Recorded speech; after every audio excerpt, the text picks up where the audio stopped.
have we learned, and how are we going to implement them in a way that is equitable and truly reflective of the needs of today? I believe that I have the record in leadership. I have the record in writing statewide legislation. I have the record in building coalition, and I have the record in getting things done that has made me uniquely prepared for this moment, this time, and to represent the First Suffolk and Middlesex. So I'm asking for your vote on December 14th, and I'm asking for you to put me in the room where it happens to make sure that you are represented and you have a voice. Thank you. Thank you. We will move on to pre-planned questions. These have been provided to Lydia in advance.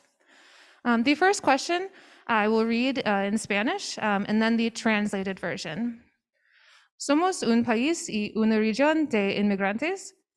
¿Qué has hecho por la comunidad de inmigrantes? Admite licencias de conducir.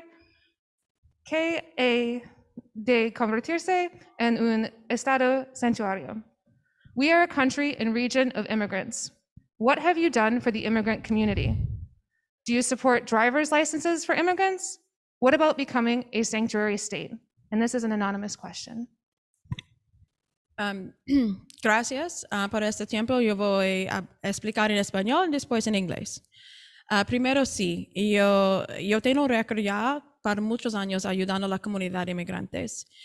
Primero comenzando con la clínica para los trabajadores del hogar y también representando inmigrantes en la corte cuando yo estaba dirigiendo o manejando sin licencias. Yo estaba siempre luchando por los derechos porque yo creo en la dignidad de humano, no importa si nací en este país o en otros lugares.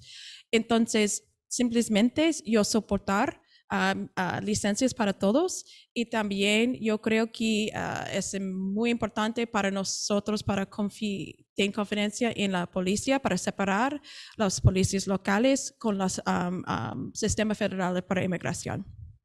So I have, first of all, and I should have said this in Spanish, but I'll say it also right now in English.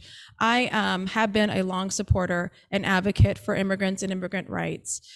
This is for many years. I was an attorney, and in many cases, I represented domestic workers. I represented individuals who had been driving without a license, and I've also fought for those movements to assure that people are able to move with dignity in the Commonwealth.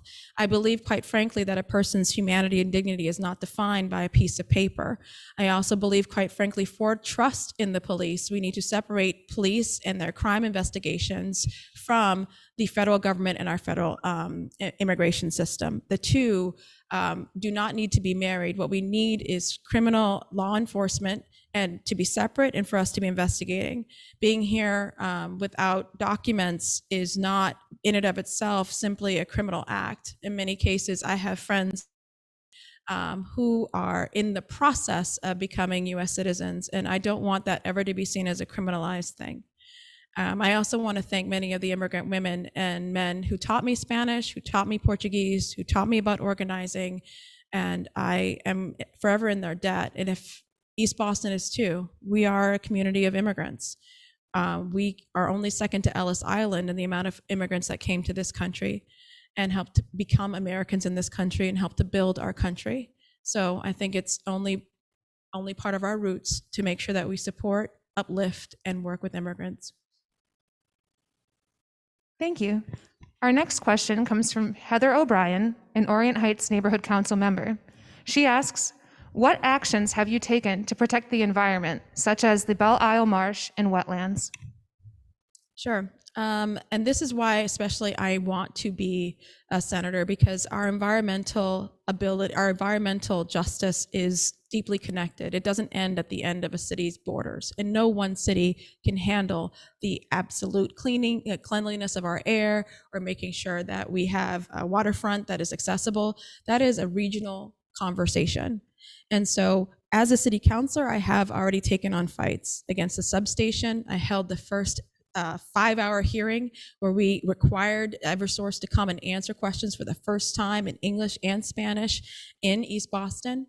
I also have been a stalwart supporter of making sure that when we plan our city and when we think about our future, that it is green and also paid by green jobs.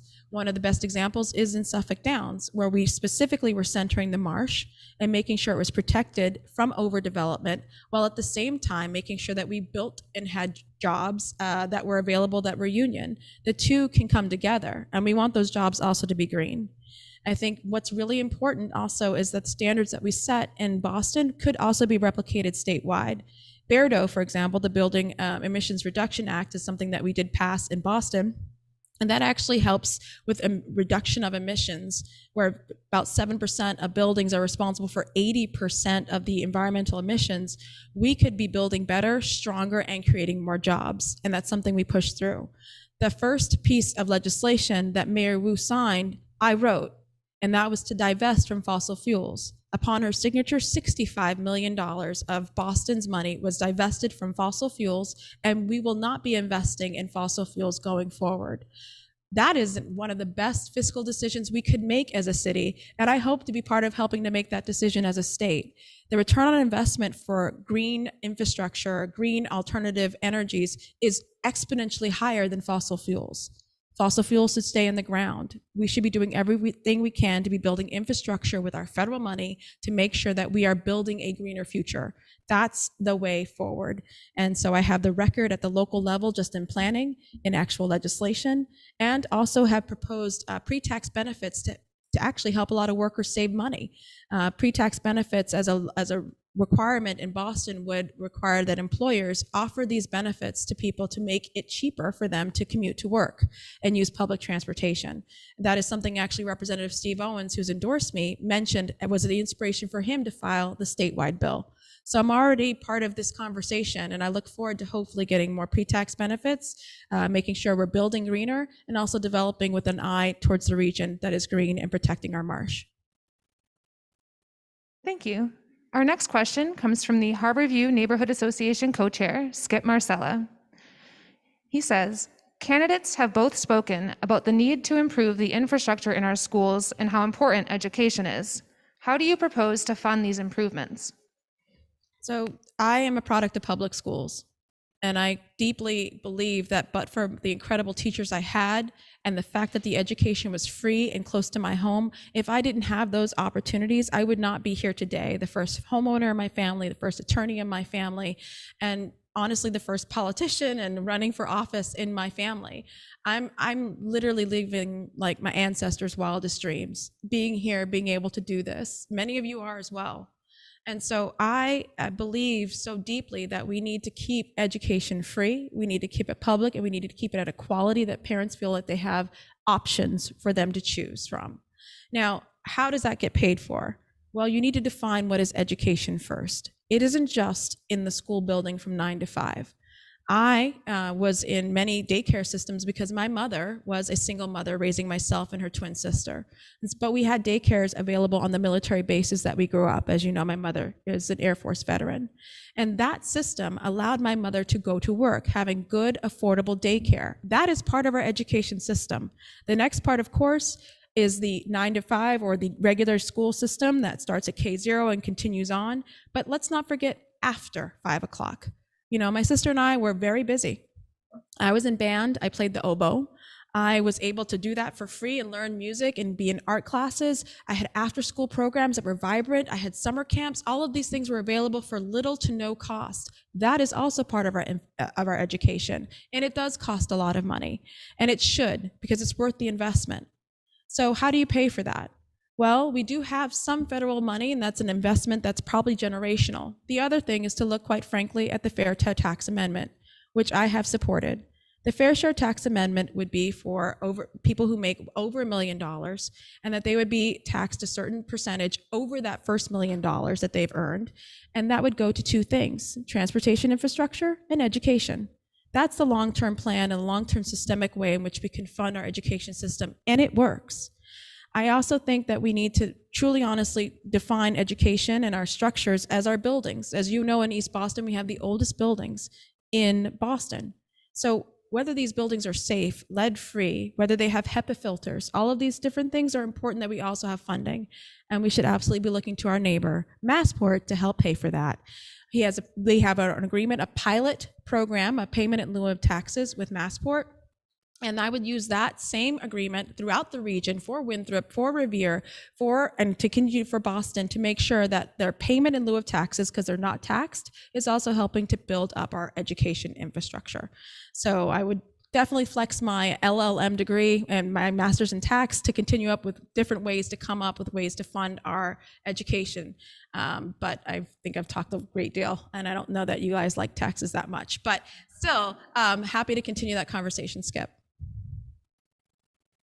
Thank you again. Now we're going to move on to our final prepared question. This is from an anonymous attendee. They're asking, how do you plan to support addiction services and SUD, substance use disorder, recovery efforts if elected? Thank you very much for that question. And first is to acknowledge that we have a crisis, and that crisis is twofold. One, that many people obviously have substance abuse disorder, but the other is that we have a continued unfortunate stigma when it comes to the very clear mental health issue.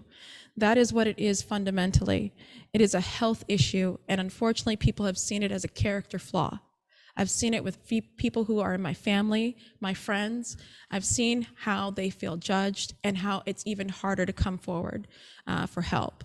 I want you to know that fundamentally, the way that we should be approaching this is not only centered in a health issue, but in a humanity issue, and understanding that investing heavily in making sure that there's clean housing, that there's supportive housing, that there's a regional response, that every single city and town truly believes that they're part of this, is how we're going to get through this. You know, I look to the grassroots efforts where people just simply met with each other for coffee at our soup kitchen in East Boston, where we really created a community sense. And I honestly have to thank the soup kitchen and the volunteers. I met people who were homeless, or housing insecure in East Boston, looking them face to face, touching my heart and understanding what they're going through. It made me a better politician. Honestly, being in service to people. I think there's policies such as the MARC policy that Senator Boncory supported that actually simply made our state laws in line with the federal laws so that people weren't dealing with a system that is mismatched, that's underfunded and completely confusing. I, as a legal services attorney, have had to try and navigate people through all of these different systems and trying to do all of that and try to stay sober and try to get over the stigma and try to get a job and try to get your kids back and try to pay rent. That is what we are asking people to do. And I think as a society, we need to create regional hubs that are funded, that people feel comfortable going to, that family members feel comfortable going to, and saying collectively this community needs a place of healing. I want to also shout out Recovery on the Harbor, a wonderful place that has just been opened up in East Boston where people are coming together to do just that. Job applications, cooking lessons, meetings every single night and throughout the day. That's the kind of regional hub that we need to bring to scale so that it's not just in East Boston on Bennington Street, but it's for East Boston, Winthrop, Revere, for all of Boston and Cambridgeport. We can set the mold and we need to fund that. But again, we need to see it as the healthcare crisis that it is. Look how we responded to COVID. We didn't pretend that it was anything else but a healthcare crisis. We put the money in there. We said we need to do these things. We need to move. And that's how we need to treat this opioid epidemic.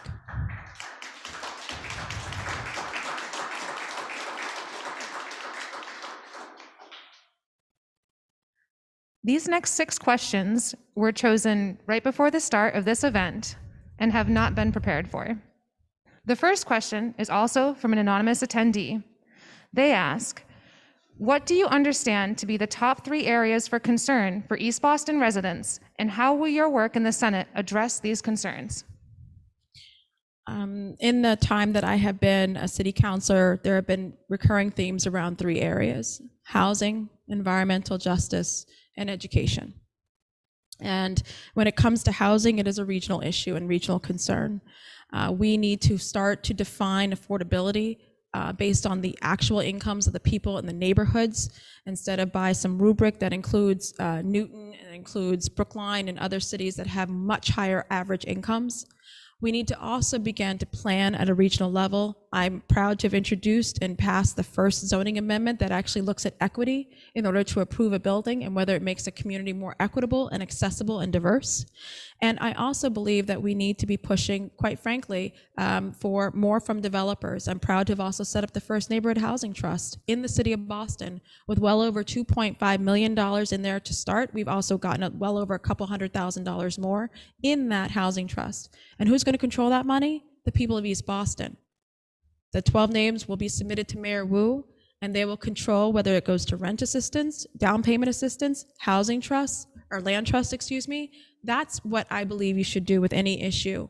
I love, obviously, policy, but I've learned more than anything in the world that the best policies and the best solutions will come from the people who are impacted by them. So that's why we set up the trust that way. When it comes to education, again, we are a city, or excuse me, in East Boston specifically, as the question is for East Boston, has been around our public schools. We also have charter schools here. The fact is, we can offer our parents nothing more than true options where they can make the best decision for their family. We also need to see our children and our families for who they are and the true everyday needs that they have. In East Boston, we have a very high population of ELL students. We also have a population of students who are SPED, or special education, and our resources need to match those needs of the community. So I would honestly sit down and talk to parents more.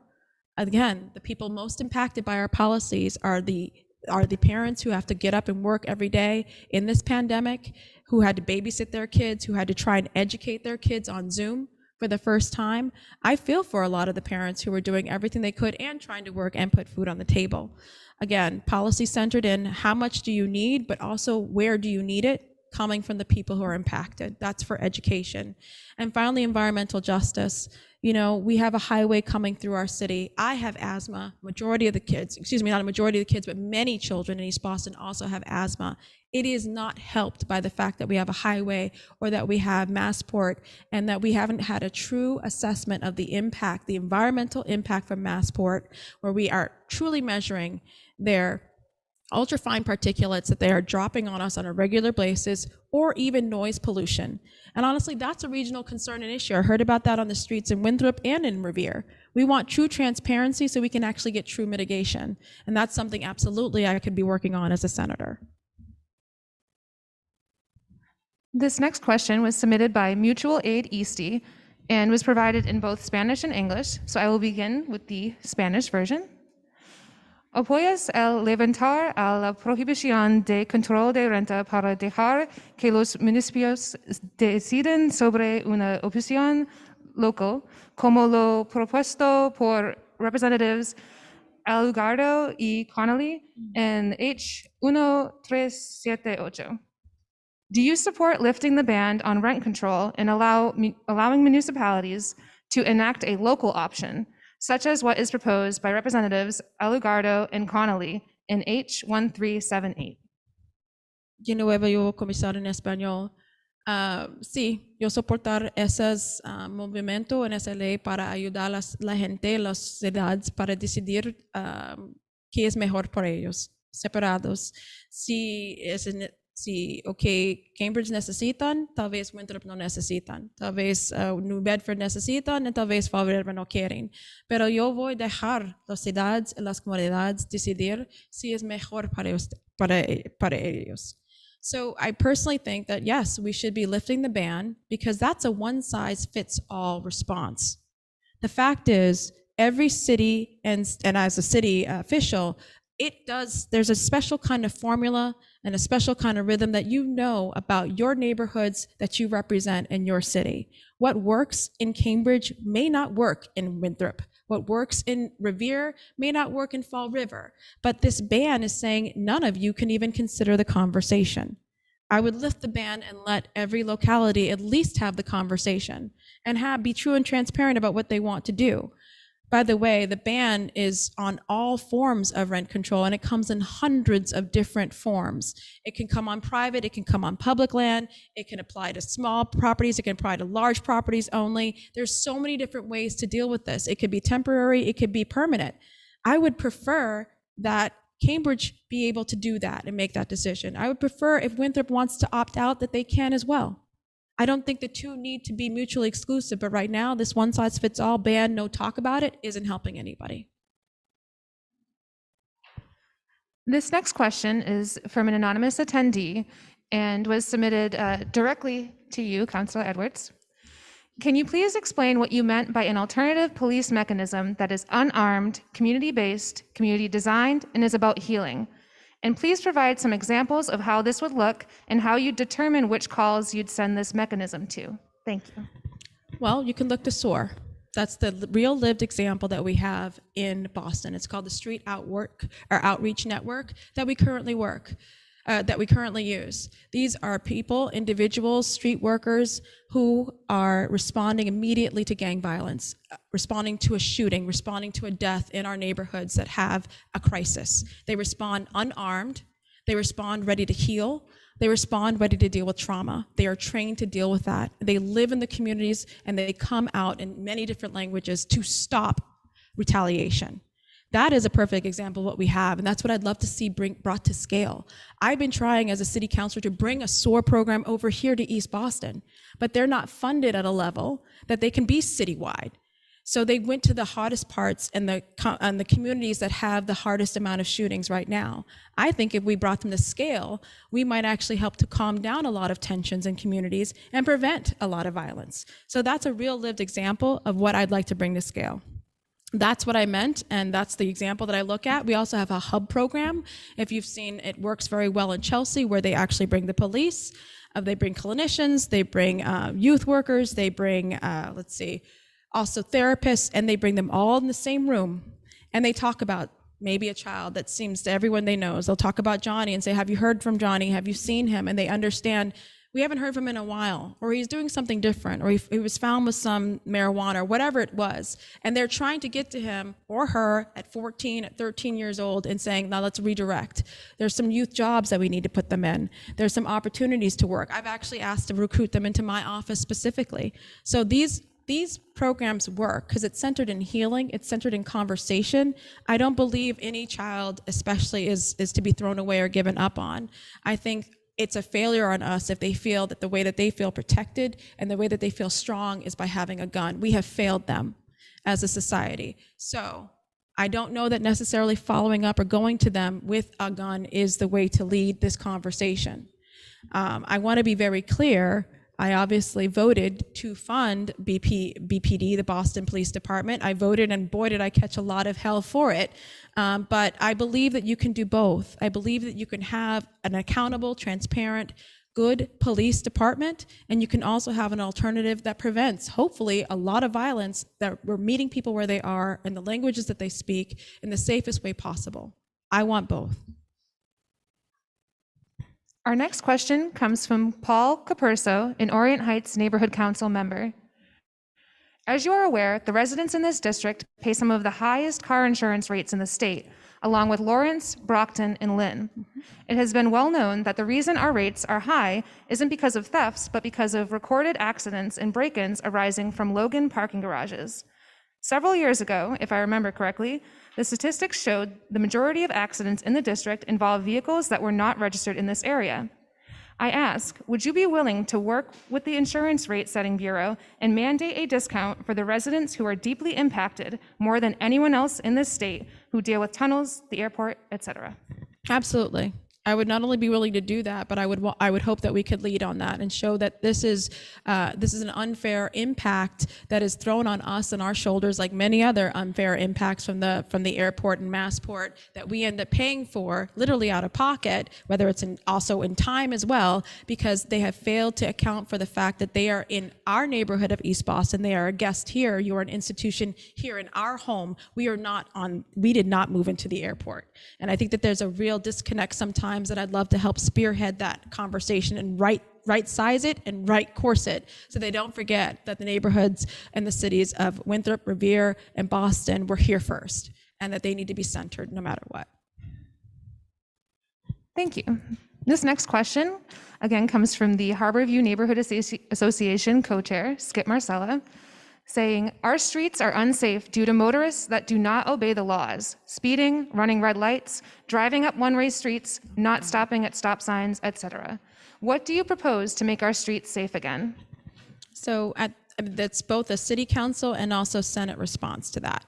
So in terms of making our streets safer at the city level, I personally think that we should stop allocating as a lottery safe street measures. I think every single neighborhood should be able to point to where the problem properties and problem concerns are. We just spoke about it actually about Chelsea and Putnam Street where the family was hurt recently. And it shouldn't be that I report this yet again, and then I'm told that we need a plan for it. I can tell you who the experts are. It's the people who are sitting in front of me, and they can tell you what they need, which is a stop sign. And I would like to see a better implementation of neighborhood-guided safety measures that are just implemented. But we've also seen that many of the streets that we have are also controlled by the state. And actually, it's the irony that the two, when they're not talking to each other, has left us the most vulnerable. When state highways are running through our neighborhoods, and when they're also bordering us, in many cases, it's a look to them, and they're pointing at each other for issues and concerns. So I would actually, again, go back to the community. I would encourage MassDOT to come to the table, and I would make sure that we're having real conversations about implementing immediate safety measures on our state and city streets. Our next question is from Bessie King with the Maverick Neighborhood Association. What is your plan, with facts and details, not just generic statements, to tackle affordable housing for current residents across the state and specifically our cities? Okay, with facts and details, which I'm assuming some laws that I would support, which I just talked about, the ban, lifting the ban, but also facts and details. There's the statewide, one of the tax laws, I'm sure I'm about to put you all to sleep, but one of the tax laws that I studied as the director of the Office of Housing Stability was actually a tax incentive for folks to sell their homes below market. And this tax incentive was actually passed by Governor Baker. It has been underutilized. But if you were to sell your house below market, you were going to almost defray or incredibly reduce your capital gains tax.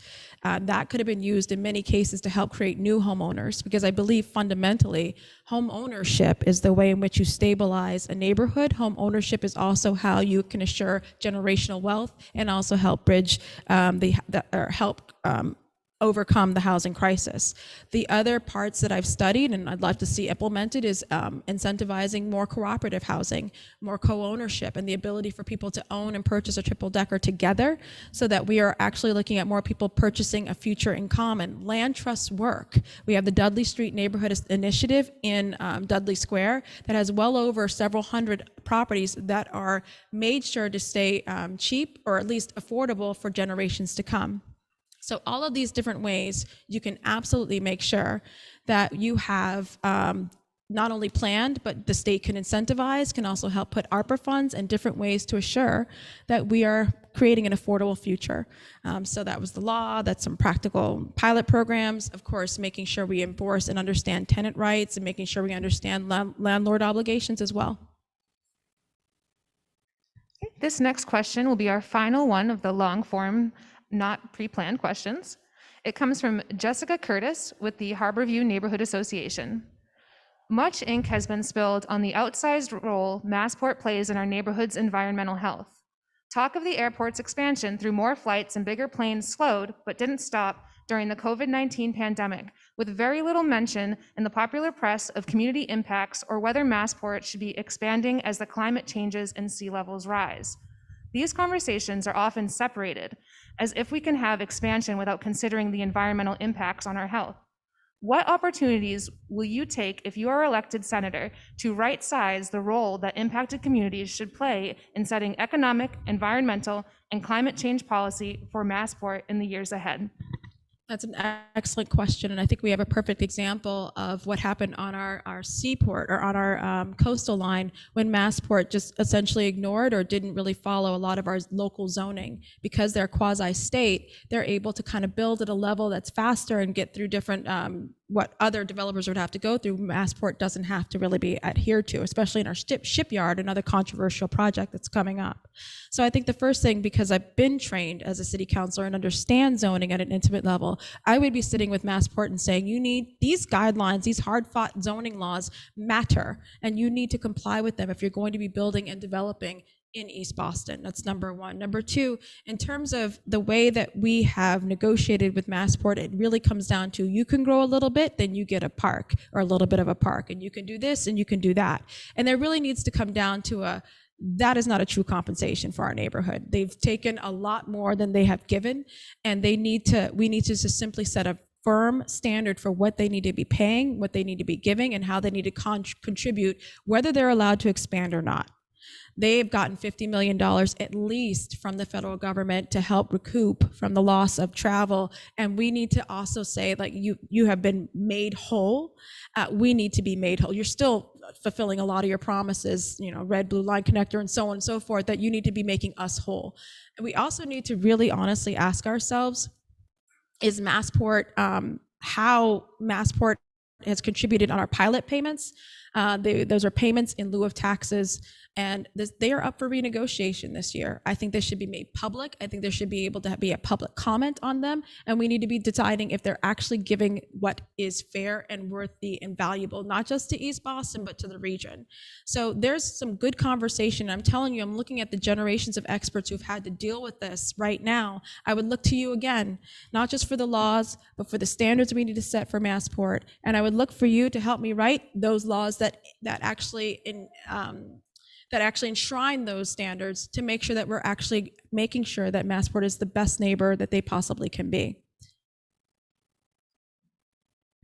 We will move on to our lightning round of yes or no questions. These will either be in the form of a statement that you either find to be true or false, or a direct question. Is East Boston being overdeveloped? Yes or no? Yes. Have you ever eaten at Luna's restaurant? Yes or no? I honestly can't remember. I think so. I'm so sorry. Adult use recreational cannabis stores have an overall negative impact on their surrounding neighborhood. Yes or no?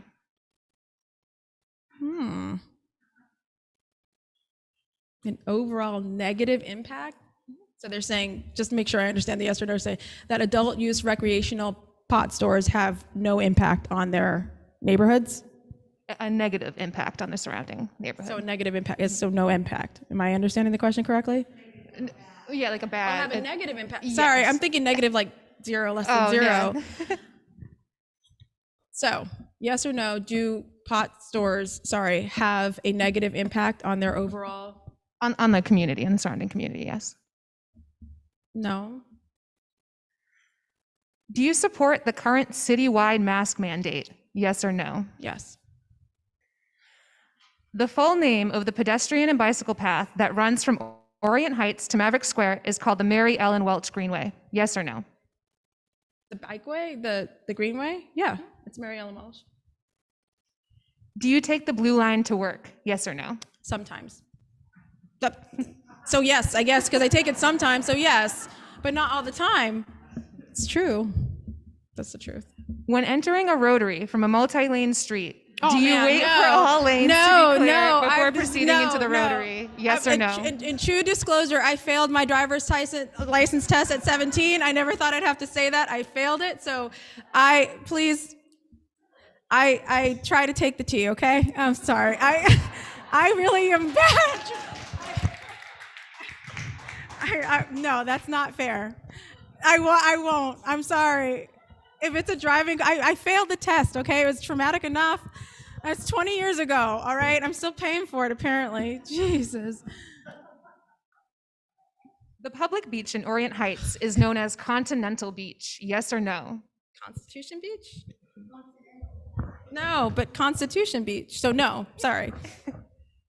And this will be our final yes or no question. All East Boston residents have ample and equal access to job, school, and recreational opportunities. Yes or no? No. Okay. With that, we will move on to closing statements. Well, I want to thank you all for showing up tonight, and I hope you see whatever the questions that are proposed to me, I'm ready, willing, and able to answer in a transparent way. Whether you agree or disagree with me, you find I will show up. I will meet you where you are. I will try in as many languages as possible, and I will be held accountable by you. I know many of you in this room. I also don't know many of you in this room, but I will say this to those who are in this room. We have agreed, we have disagreed. But I can say honestly, I've had real conversations with you when we've disagreed, and that's what you'll have in me as your senator. I will sit down and I will listen. I'm proud of the coalition I have built. I know some people want to throw out the fact that there are people on the far, far left that support me, or that there's this kind of person that supports me. I can honestly say you can't say who is a typical Lydia Edwards supporter, because we come in all colors, we come from all over the world, we speak many languages. Some of us come from single parent homes like me, some of them come from well-off homes and well-resourced. I'm proud of that coalition. I'm not going to apologize for having diversity and different thoughts at the table when I go to lead and who will help support me. I'm never going to apologize for that. I'm proud of the neighborhood that I represent. I'm proud of East Boston that helped make me a homeowner and helped make me a city councilor. So much of what I'm able to do is because of this incredible neighborhood and people showing up. I'm appreciative of everything, and just know this, I will keep showing up. You ask me to show up, I will be there. I don't assume that you should be coming to me. I will go where you are. Thank you for this opportunity, and I'm happy to stick around for additional questions if you have any, but thank you.